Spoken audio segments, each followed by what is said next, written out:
Hello guys, welcome back to JK frontier academy. दोस्तों, I am Shivam Mahajan, your faculty for general studies. दोस्तों, हमने modern history के जो है एडवेंट ऑफ द यूरोपियंस शुरू किया था। तो वो एडवेंट ऑफ द यूरोपियंस की जितनी हमारी रिमेनिंग कंट्रीज है ना, तो हम वो सारी आज की ही क्लास में हम ख़त्म कर देंगे। यहाँ से जो आपका एडवेंट ऑफ द यूरोपियंस के ऊपर जो कोई आपके ऊपर प्रॉब्लम होगी या क्वेश्चन होगी ना, वो आपका पूरी तरह से क्या हो जाएगा, सेटल डाउन हो जाएगा। तो चलिए, पहला टॉपिक जो हमारा आएगा आफ्टर द पोर्तुगीज़, वो हमारी आएगी डच सेटलमेंट इन इंडिया। अगर बात की जाए, सबसे पहली यूरोपियन पावर कौन आई थी हमारे इंडिया में, वो थी पोर्तुगीज़। ठीक है। और पोर्तुगीज़ के बाद जब उन्होंने हमें सी रूट पूरी दुनिया को बताया, तो उसके बाद क्या हुआ, बाकी सारी यूरोपियन कंट्रीज़ जो है इंडिया की तरफ आना शुरू होगी, जिसमें से सेकंड कंट्री कौन आते हैं, डच। इस कंपनी का फॉर्मल नेम था यूनाइटेड ईस्ट इंडिया कंपनी। ठीक है।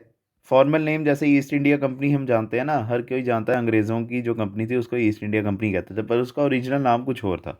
उसी तरह इसका जो फॉर्मल नेम था वो था यूनाइटेड ईस्ट इंडिया कंपनी, या इसका जो ओरिजिनल नाम था वो था वेरिंगेडूस इंडिची कंपैगनी। ठीक है, वेरिंगेडूस इंडिची कंपैगनी, ये लैटिन या फ्रेंच वर्ड जो भी आप कह सकते हो, ऑफ द नीदरलैंड्स। ये कब बनी थी, 1602 में बनी थी। और इसको क्या हुआ था, जो पार्लियामेंट था नीदरलैंड का, उन्होंने एक रॉयल चार्टर दिया। इसका मतलब ये भी क्या होगी, एक गवर्नमेंट कंपनी होगी। पोर्चुगीज़ जो भी आए वो आए, गवर्नर्स आए, उन्होंने कोई गवर्नमेंट मतलब क्या कहते हैं, ऑर्गेनाइजेशन या प्राइवेट ऑर्गेनाइजेशन के बैनर के थ्रू नहीं आए थे। जो भी वहाँ पर काम होता था पोर्तुगीज़ गवर्नमेंट के द्वारा ही किया जाता था। उसी तरह डच ने क्या किया, एक कंपनी बनाई 1602 में, जिसका नाम था United East India Company of Netherland. इस कंपनी को परमिशन मिली कि आप क्या कीजिए, इंडिया में जाइए, ट्रीटी साइन कीजिए, लैंड को एक्वायर कीजिए और वहाँ पे फैक्ट्रीज वगैरह जो है बनाइए। अगर आपको लड़ाइयाँ भी लड़नी पड़े तो वो भी आप करने से किसी तरह से पीछे नहीं हटना। इस जो डच कंपनी है ना, इसके बारे में दो चीज़ें बड़ी ज़्यादा इंपॉर्टेंट है और वही आपको करवाई जाएंगी। जो डच कंपनी थी, it is was the first multinational corporation of the world. ये बड़ा ज़रूरी क्वेश्चन है आपके लिए।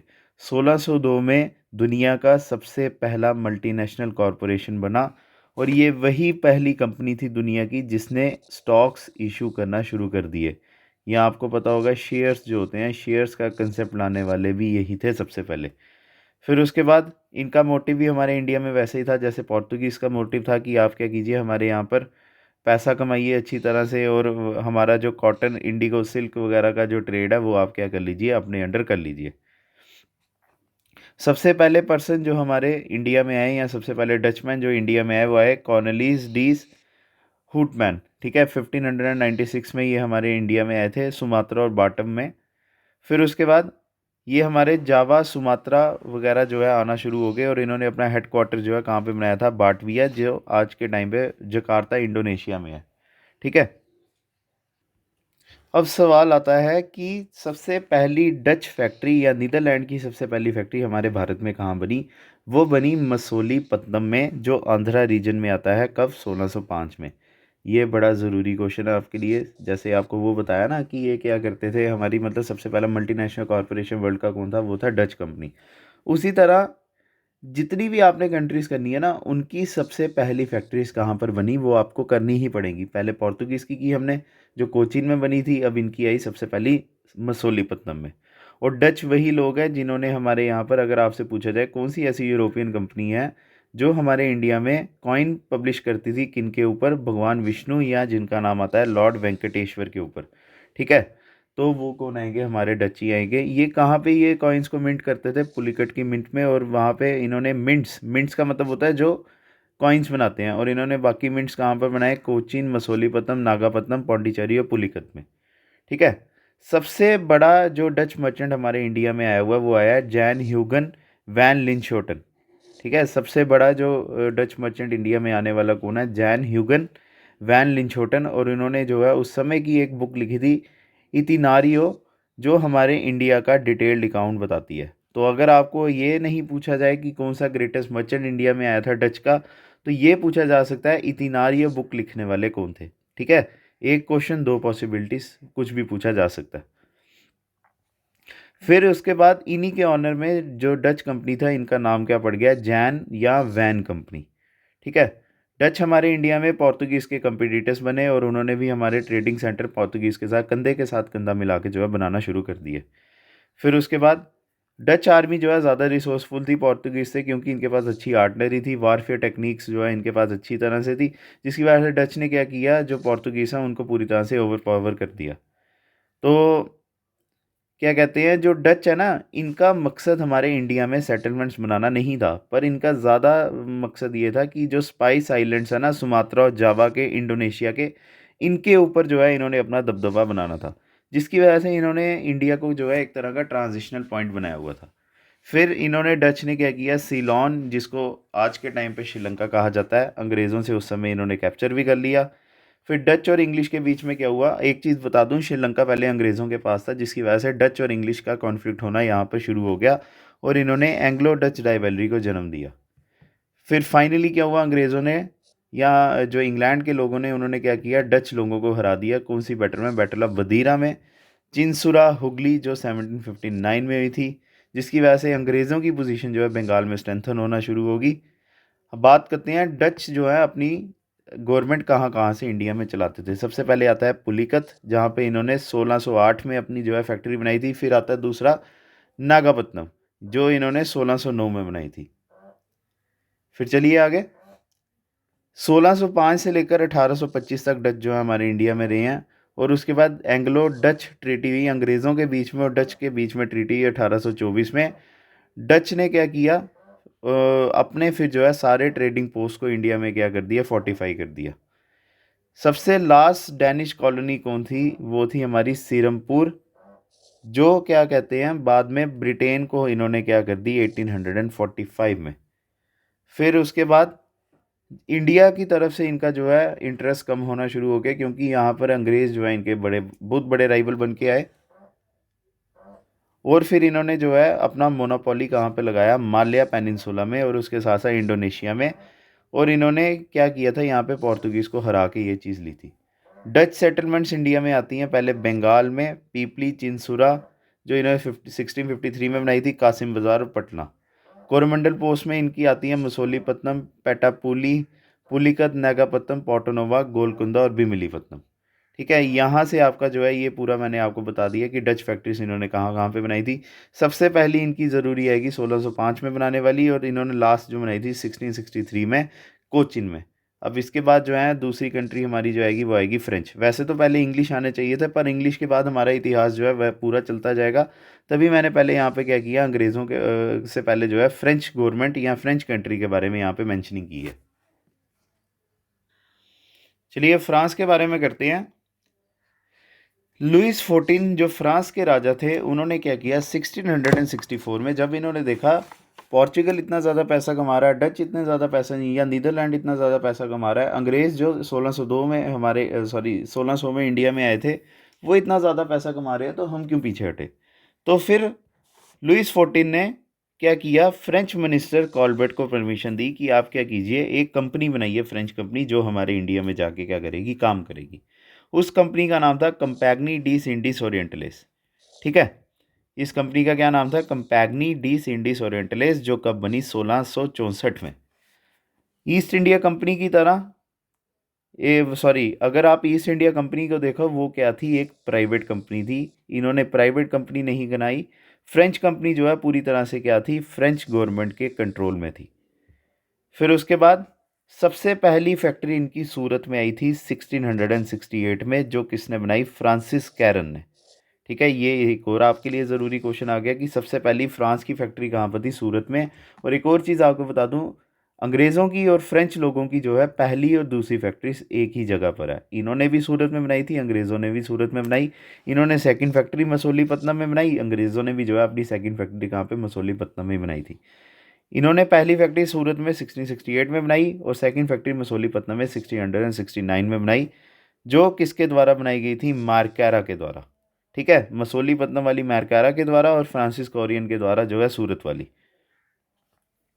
अगर आपसे ये पूछा जाए who was the first French governor general of Pondicherry, वो आएंगे फ्रांसिस्को मार्टिन, जो 1674 में बने।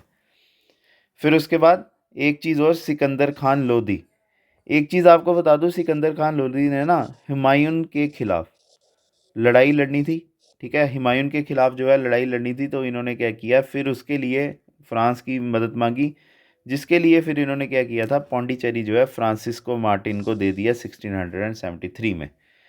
अब आपसे एक चीज़ सबसे ज़रूरी पूछी जा सकती है, फ्रांसिस्को मार्टिन ने क्या किया हुआ है, पौंडीचेरी की फाउंडेशन रखी गई है 1668 में।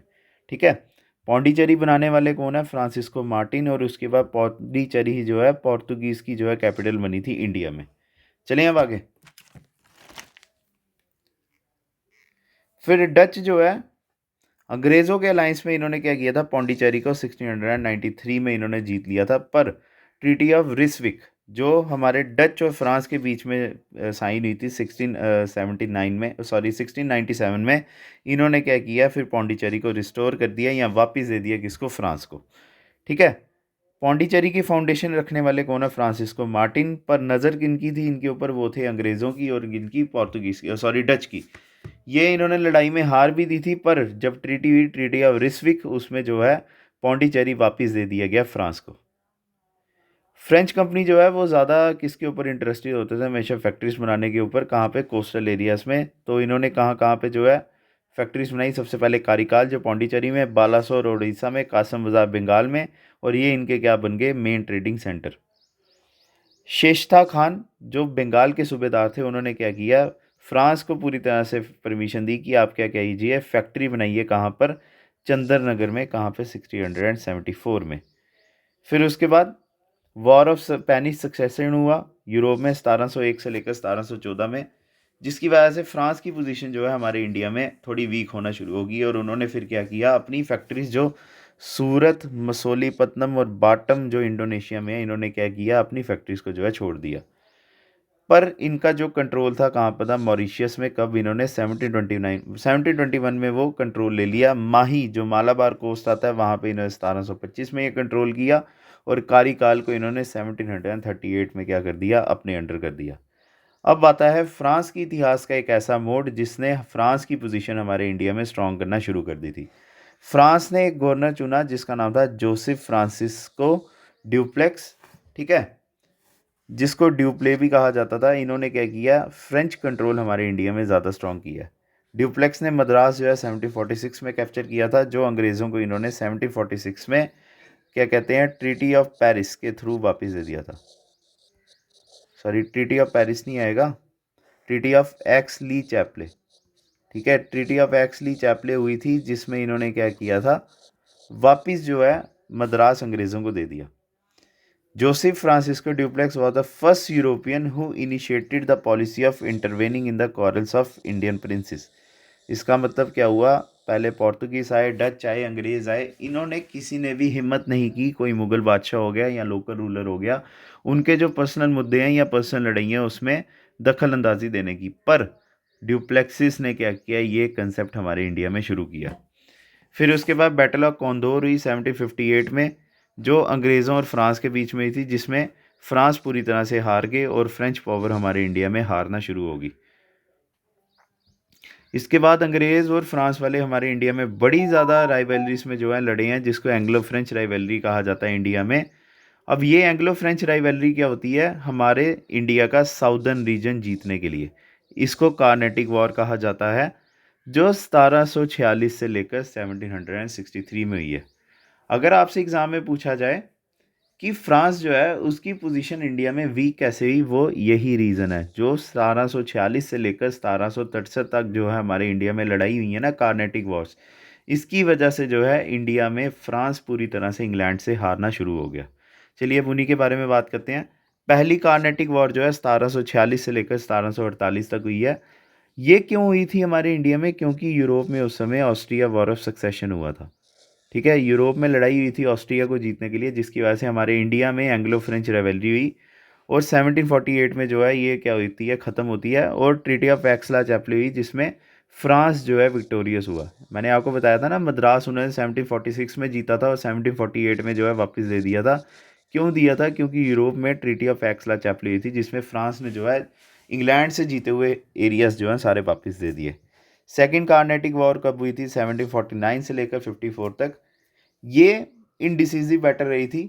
ठीक है, इनडिसिसिव मतलब ना अंग्रेज जीते थे ना फ्रांस जीता था, पर एक चीज़ याद रखना, यहाँ पर फ्रेंच की पावर को जो है थोड़ा चैलेंज होना शुरू हो गया था क्यों? क्योंकि ड्यूप्लेक्स जिन्होंने, जैसा मैंने आपको बताया, जिन्होंने फ्रांस की पोजीशन जो है इंडिया में बड़ी ज़्यादा स्ट्रॉन्ग की थी, इसको जो है वापस बुला दिया गया था फ्रांस में। थर्ड कार्नेटिक वॉर हुई, ये बड़ी ज़्यादा ज़रूरी है हमारे इंडिया में, क्योंकि क्या कहते हैं, इंडिया में बैटल ऑफ वंडीवाशा या वंडीवाश हुई 1760 से 61 तक, और हमारे जो यूरोप में 7 सालों की फिर से क्या हुई थी, वॉर शुरू हो गई थी। ठीक है, 7 ईयर वॉर्स जो है हमारे यूरोप में फिर से शुरू हो गई थी। तो ये 7 ईयर वॉर्स जो है यूरोप में जब इंडिया में वहाँ पर हुई, तो इंडिया में भी होनी थी ना, जिसको बैटल ऑफ वैंडीवाश कहा जाता है। फ्रांस पूरी तरह से जो है अंग्रेज़ों से हार गए, और उसके बाद ट्रीटी ऑफ पेरिस साइन हुई, जिसने थर्ड कार्नेटिक वॉर या एंग्लो फ्रेंच राइवलरी को पूरी तरह से ख़त्म कर दिया। इसमें अंग्रेज़ों ने फ्रांस से लिखवाया कि हम इंडिया में जहाँ पर हमारे जो है फैक्ट्रीज बनी है, वहाँ पर हम काम कर सकते हैं, पर हम कभी भी अपने आप को आगे नहीं बढ़ाएंगे और अपने जो फैक्ट्रीज हैं इनकी किलाबंदी नहीं करेंगे। ठीक है, फिर इसके बाद फ्रांस पूरी तरह से इंडिया में डिक्लाइन होना शुरू हो गया, और उसके बाद जो है अगर जो अंग्रेज़ी हुकूमत है हमारी इंडिया में पूरी तरह से क्या हो जाती है, स्ट्रॉन्ग हो जाती है। कुछ जो 2-3 चीज़ें आपने करनी है यहाँ पे, सबसे पहले क्या आएगा, इसका नाम, कब बनी थी ये कंपनी। ठीक है, सबसे पहला पर्सन हमारे इंडिया में या जिसने सबसे पहली फ्रेंच फैक्ट्री इंडिया में लगाई, वो आएंगे फ्रांसिस कॉरिन। पहली कर रहे हो तो दूसरी तो करनी करनी है। ठीक है, पौंडीचेरी बनाने के वाले कौन है, फ्रांसिस्को मार्टिन, जिन्होंने पौंडीचेरी 1668 में बनाई थी। ठीक है, चलिए अब हमारे सबसे प्रॉब्लमेटिक जो कंट्री हमारे इंडिया में आई, वो आएंगे अंग्रेज़। ठीक है, जब पोर्चुगल और डच का इन्होंने सुना ये बड़ा ज़्यादा पैसे कमा रहे हैं, तो इन्होंने क्या किया, अपना लक ट्राई करने के लिए इंडिया में आने की कोशिश की। 31 दिसंबर 1600 को क्वीन एलिजाबेथ ने क्या किया, एक रॉयल चार्टर या रॉयल फरमान जो है लाया, जिसमें एक इन्होंने कंपनी बनाई। कंपनी पहले ही बनी थी, उस कंपनी का नाम था governor and company of merchants of London trading into the east Indies. ठीक है, जिसको हम ईस्ट इंडिया कंपनी भी कहते हैं। आपने दोनों नाम याद रखने हैं, ईस्ट इंडिया कंपनी तो आप, हर कोई बच्चा जानता है इसका नाम, पर जो इसका ओरिजिनल नाम है वो आपको करना पड़ेगा। एक प्राइवेट कंपनी थी इंग्लैंड की, जिसको 31 दिसंबर 1600 को क्वीन एलिजाबेथ के द्वारा एक फरमान दिया गया कि आप ही खाली जो है इंडिया में जाके काम कर सकते हैं, और उस कंपनी का नाम क्या था, governor and company of merchants of London trading in the east Indies. और उसके बाद इन्होंने जो है सबसे पहली फैक्ट्री हमारे इंडिया में 1608 में बनाई, कहाँ पर, सूरत में। ठीक है, जैसे आपको उसका फ्रेंच का बताया था ना, उन्होंने भी पहली फैक्ट्री सूरत में बनाई, तो अंग्रेज़ों ने भी पहली फैक्ट्री 1608 में बनाई थी सूरत में। जिसके लिए किसको क्रेडिट जाता है, वो जाता है कैप्टन विलियम हॉकिंस को, जो किसके द्वारा भेजे गए थे, जेम्स वन के द्वारा, जो किंग ऑफ इंग्लैंड के थे, जिनको जहांगीर की कोर्ट में भेजा गया था 1608 में। ठीक है, कैप्टन विलियम हॉकिंस जो है इंडिया में एक शिप के द्वारा आए थे, उस शिप का नाम था हेक्टर। एक चीज़ याद रखना, ये इसके ऊपर बड़ी बार क्वेश्चन पूछा जाता है, which was the first English ship to sail to India, वो आएगी हेक्टर। और यही वो पहले अंग्रेज थे जो हमारे इंडिया में आए थे सी रूट के द्वारा।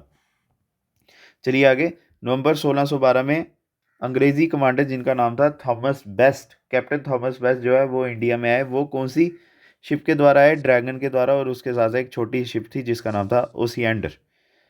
और जब वो इंडिया में आए, उन्होंने पोर्तुगीज़ के साथ लड़ाई लड़ी, और उस बैटल को क्या कहा जाता है, बैटल ऑफ स्वैली 1612 में, जिसमें थॉमस वेस्ट जो है जीत गए थे, जिसकी वजह से मुगल एम्परर जहांगीर बड़े ज़्यादा खुश हुए। एक चीज़ और आपको बता दूं, जो कैप्टन विलियम्स है ना, जब इंडिया में पहली बार आए थे, तब जहांगीर ने उनको फैक्ट्रीज बनाने से मना कर दिया था, क्योंकि उस समय पोर्तुगीज़ का दबदबा हमारे इंडिया में बड़ा ज़्यादा था। तो जब इन्होंने देखा कि अंग्रेज़ जो है पोर्तुगीज़ से जीत रहे हैं, तो मुगल एम्परर्स जो है बड़े ज़्यादा खुश हुए, और उन्होंने इनको एक फरमान दिया कि आप क्या कीजिए, इंडिया में एक फैक्ट्री लगाइए, कहाँ पर, सूरत, गुजरात में। और कब वो बनी, 1608 में परमिशन दी गई थी, और 1612 में जो है वो फैक्ट्री बन के तैयार होगी। चलिए आगे, 1615 में सर थॉमस रो जो हैं वो फिर से मुगल कोर्ट में आए, और उन्होंने बोला कि हमारी जो अंग्रेज़ी फैक्ट्रीज़ हैं जो सूरत में, उनका जो है आप हमें प्रोटेक्शन दीजिए, और उसके साथ साथ जो है हमें बाकी जगह भी फैक्ट्रीज बनाने में परमिशन दीजिए। और उस रो को भी जो है परमिशन मिल गई जहांगीर के द्वारा, जो आप कहाँ कहाँ फैक्ट्रीज बनाओ, आगरा, अहमदाबाद और भरूच या बरोच जिसको कहा जाता है। पर उस समय इसने कोई भी तरह की ट्रीटी साइन नहीं की थी। दूसरे हाथ अगर किंग ऑफ पोर्चुगल जो है उनके बारे में बात की जाए, 1662 में, ये बहुत बड़ा ब्लंडर माना जाता है पोर्तुगीज़ के द्वारा। क्या हुआ था, ऐसा कहा जाता है ना, अंग्रेज़ों ने हमारे यहाँ पे क्या किया हुआ है, दहेज प्रथा या जो भी इविल प्रैक्टिसेस हैं वो बंद की हैं, पर ये खुद करते थे। 1662 में क्या हुआ, इंग्लैंड के राजा जिसका नाम था चार्ल्स टू, इसकी जो है शादी हुई थी पोर्तुगीज प्रिंसेस जिसका नाम था प्रिंसेस कैथरीन के साथ। और 1662 में बॉम्बे जो पोर्तुगीज के पास था ना, इन्होंने क्या कर दिया, वो दे दिया गिफ्ट में, या जिसको दहेज में कहा जाता है। पोर्तुगीज ने क्या किया, दहेज में अंग्रेज़ों को दे दिया। तो देखिए, ये हमें तो कुछ और सिखाते थे और कुछ खुद कुछ और करते थे।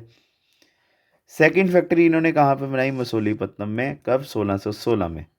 और इन्होंने अपनी जो है थर्ड फैक्ट्री कहाँ पे बनाई, अरमा गाँव, जो पुलिकत से, जो मद्रास में है, वहाँ से थोड़ा ही किलोमीटर दूर है।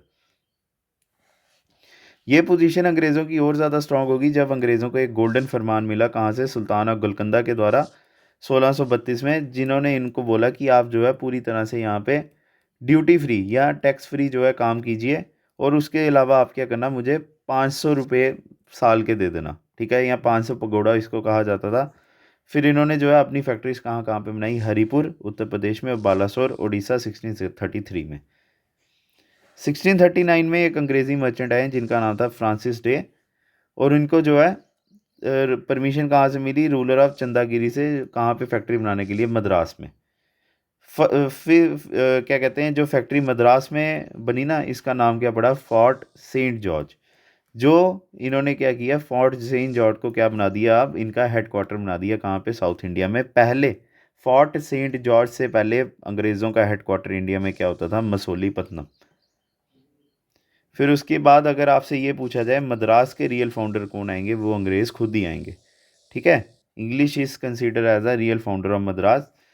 फिर उन्होंने जो है अपनी कमर्शियल एक्टिविटीज़ जो है हमारे बंगाल की तरफ घुमाई, और 1677 में जो है इनको औरंगज़ेब के द्वारा फरमान मिला कि आप जो है यहाँ पे बंगाल में काम कर सकते हैं। अगर आपसे ये पूछा जाए कि अंग्रेज़ों को किसने फरमान दिया था कि आप बंगाल में एंट्री कीजिए और काम कीजिए, वो कौन आएगा, औरंगज़ेब। फिर आते हैं जेराल्ड अग्नियर, जो कहा जाता है he is consider as a real founder of Bombay in the 1669।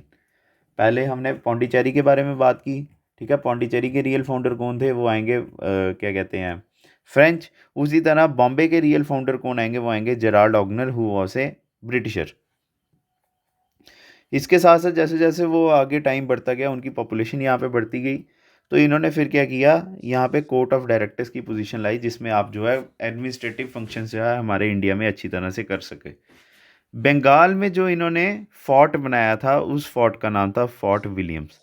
ये फोर्ट विलियम्स बड़ा ज़रूरी है, क्योंकि इसकी वजह से हमारे यहाँ पे बैटल ऑफ प्लासी भी हुई थी, ठीक है। तो ये नाम आपने याद रखना है। अगर आपसे ये पूछा जाए फोर्ट विलियम्स बनाने वाले कौन थे, क्या कहते हैं, कब बना था, 1700 में, और किसके द्वारा जो है बनाया गया था, चार्ल्स आयर।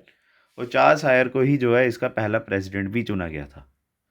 और ये वही फोर्ट विलियम्स था जो अंग्रेज़ों की कैपिटल रहा कब तक, 1911 तक। अगर आपको पता होगा कि दिल्ली जो है, दिल्ली हमारी कैपिटल कब बनी थी, 1911 में। उससे पहले 1700 से लेकर 1911 तक हमारे अंग्रेज़ों की जो कैपिटल थी इंडिया में, वो क्या थी, या इंडिया की कैपिटल क्या थी उस समय, फोर्ट विलियम्स था, जो कहाँ पर था, बंगाल में।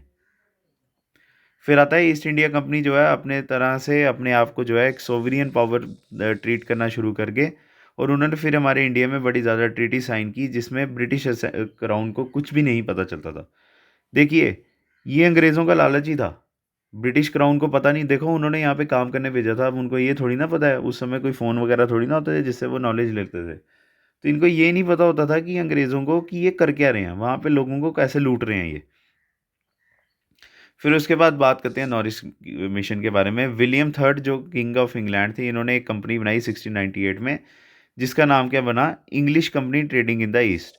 विलियम नॉरिस जो है एक इंग्लिश एम्बेसडर थे, जो हमारी मुगल कोर्ट में भेजे गए, जिसमें क्या किया गया, अंग्रेज़ों सॉरी हमारे इंडियन राजाओं से मांगा गया कि आप हमें जो है कंसेशंस दीजिए काम करने के लिए। और कौन से वो राजा थे, वो थे औरंगज़ेब।